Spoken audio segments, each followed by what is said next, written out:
Ever wondered how to tackle derivatives that look like a function inside another function? Today, we're diving into the chain rule, a fundamental tool for finding derivatives of complex expressions. Let's start with our challenge, finding the derivative of 2x cubed plus 5 to the power of 4.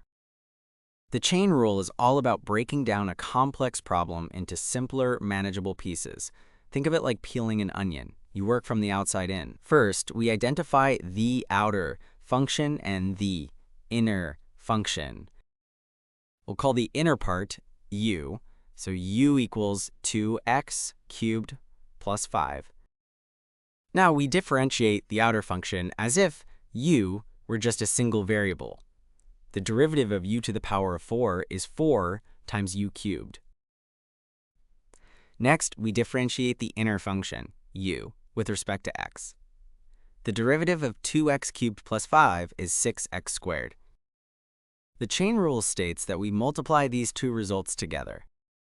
Substituting our u back in, we get 4 times 2x cubed plus 5 cubed multiplied by 6x squared.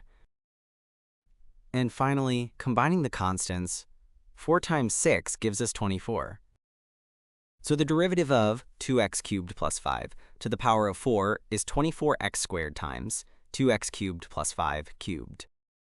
That's the power of the chain rule. It's like having a superpower to differentiate any function, no matter how complex.